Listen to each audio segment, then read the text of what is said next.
कभी सोचा है कि काम को हम आखिरी मिनट तक क्यों टालते रहते हैं? आज हम इसी टाल-मटोल की दुनिया में थोड़ा अंदर जाएंगे। देखेंगे कि एक प्रोक्रेस्टिनेटर के दिमाग में आखिर होता क्या है। ये बहुत ही दिलचस्प और सच कहूं तो काफी मजेदार भी है। तो चलिए शुरू करते हैं। इस चार्ट को देखिए। ये दिखाता है कि एक प्रोक्रेस्टिनेटर की प्लानिंग और असलियत में कितना फर्क होता है। एक तरफ है प्लान, जो एक सीधी-साधी आराम से चढ़ने वाली सीढ़ी जैसा लगता है, और दूसरी तरफ हकीकत, जो एक सपाट लाइन है और फिर डेडलाइन से ठीक पहले एक पहाड़ जैसा उछाल, काम का एक ज्वालामुखी ही फट पड़ता है। और इसका नतीजा ये कि एक काम जो साल भर चलना था, मतलब 90 पन्नों की थीसिस, वो सिर्फ 72 घंटों में पूरी हो गई। सोचिए, 2 रातें लगातार जागकर। ये हुआ कैसे? कोई ये कैसे कर सकता है? यही अनुभव है जो हमें सोचने पर मजबूर करता है कि आखिर एक प्रोक्रेस्टिनेटर के दिमाग में चल क्या रहा है। मतलब जो लोग समय पर काम कर लेते हैं, उनके दिमाग से ये अलग कैसे है? अच्छा, तो पता ये चलता है कि दिमाग के अंदर 2 किरदार हैं। पहला है रैशनल डिसीजन मेकर, यानी हमारा समझदार तर्कसंगत हिस्सा। ये लॉन्ग टर्म प्लान बनाता है, बड़ी तस्वीर देखता है, जो भी समझदारी की बात है वो करता है। और फिर आता है दूसरा किरदार, इंस्टेंट ग्रेटिफिकेशन मंकी, मतलब एक बंदर जिसे बस अभी इसी पल मजा चाहिए। उसे कल की कोई फिक्र नहीं, अतीत की कोई याद नहीं, बस आसान और मजेदार क्या है ये मायने रखता है। तो होता यह है कि जैसे ही हमारा समझदार हिस्सा फैसला करता है, चलो अब काम करते हैं, वो बंदर झपट्टा मारकर स्टीयरिंग व्हील छीन लेता है और कहता है, नहीं, चलो नैन्सी कैरेगन और टोनिया हार्डिंग कांड का पूरा विकिपीडिया पेज पढ़ते हैं।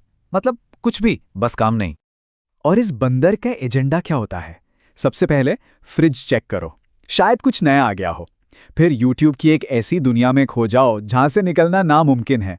शुरुआत होती है रिचर्ड फाइनमैन की किसी वीडियो से, और पता चलता है कि 2 घंटे बाद जस्टिन बीबर की मां के बारे में पढ़ा जा रहा है। इसका कोई लॉजिक नहीं है, बस यही होता है। ये सब एक प्रोक्रेस्टिनेटर को एक खास जगह पर ले जाता है, जिसे डार्क प्लेग्राउंड कहा गया है। ये वो जगह है जहां मजेदार एक्टिविटीज हो तो नहीं होती हैं, लेकिन उनमें मजा बिल्कुल नहीं आता। क्यों? क्योंकि दिमाग के किसी कोने में लगातार अपराध बोध, डर और चिंता चलती रहती है कि मुझे तो वो काम करना था।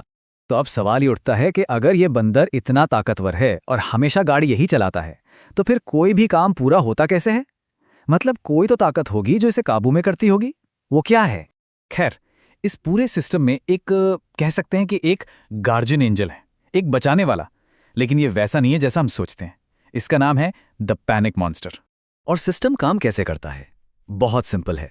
पैनिक मॉन्स्टर वो अकेली चीज है जिससे हमारा इंस्टेंट ग्रेटिफिकेशन मंकी डरता है। तो जैसे ही डेडलाइन बहुत बहुत ज्यादा पास आ जाती है, पैनिक मॉन्स्टर अचानक जाग जाता है। इसे देखते ही बंदर की हालत खराब हो जाती है और वो दुम दबाकर भाग जाता है। और बस हमारे रैशनल डिसीजन मेकर को स्टीयरिंग व्हील वापस मिल जाता है और काम शुरू हो जाता है। ये सिस्टम अजीब जरूर है, लेकिन काम तो करता है ना? इसी वजह से आखिरी मिनट में वो कमाल हो जाते हैं। पर क्या ये वाकई काम करता है, या इसके पीछे कोई बहुत गहरी समस्या छुपी हुई है? असली प्रॉब्लम तब समझ आती है जब हमें पता चलता है कि टाल मटोल असल में 2 तरह की होती है। एक जिसमें डेडलाइन होती है, और दूसरी जिसमें कोई डेडलाइन नहीं होती। और हमारा जो पैनिक मॉन्स्टर है वो सिर्फ तब जागता है जब कोई डेडलाइन होती है, मतलब जब खतरा सिर पर हो। लेकिन उन कामों का क्या जिनकी कोई डेडलाइन ही नहीं है? और ये वो काम हैं जो जिंदगी में सबसे ज्यादा मायने रखते हैं। अपना कोई बिजनेस शुरू करना, कोई नई स्किल सीखना, किसी रिश्ते को बेहतर बनाना, अपनी सेहत का ध्यान रखना। इन कामों के लिए कोई डेडलाइन नहीं होती, इसलिए पैनिक मॉन्स्टर कभी जागता ही नहीं, वो बस सोता रहता है। और यही दूसरी वाली, बिना डेडलाइन वाली टालम टोल है जो सबसे खतरनाक है। यही लंबे समय के दुख और पछतावे की वजह बनती है। ये लोगों को ऐसा महसूस कराती है कि वो अपनी ही जिंदगी के एक दर्शक बन गए हैं, बस देख रहे हैं, जी नहीं रहे। और यहाँ एक बहुत बड़ी बात समझ में आती है, वो ये कि नॉन प्रोक्रेस्टिनेटर जैसी कोई चीज होती ही नहीं है। हम सबके अंदर वो बंदर बैठा है। हर कोई किसी न किसी चीज को टाल रहा है, चाहे हम ये माने या ना माने। इस बात की गहराई को समझने के लिए चलिए एक चीज देखते हैं। इसे लाइफ कैलेंडर कहते हैं। सोचिए, अगर किसी की उम्र 90 साल है तो उसकी पूरी जिंदगी में करीब 4680 हफ्ते होते हैं। हर हफ्ता एक छोटा सा बॉक्स। जब जिंदगी को इस तरह से देखा जाता है तो अचानक एहसास होता है कि हमारे पास ये बॉक्स कितने कम है, समय कितना सीमित है, और हम में से कई तो पहले ही काफी सारे बॉक्स भर चुका है। तो आखिरी सवाल यही बचता है, और ये सबसे जरूरी सवाल है, हम सब असल में किस चीज को टाल रहे हैं? हम सबको अपने अंदर के उस बंदर पर नज़र रखने की ज़रूरत है और उन बड़ी ज़रूरी चीज़ों के बारे में सोचने की ज़रूरत है जिनकी कोई डेडलाइन नहीं है, क्योंकि जैसा हमने देखा हर कोई कुछ न कुछ टाल रहा है और शायद हमारे जो खाली बक्से बचे हैं उन पर ध्यान देने का सबसे सही समय आज ही है।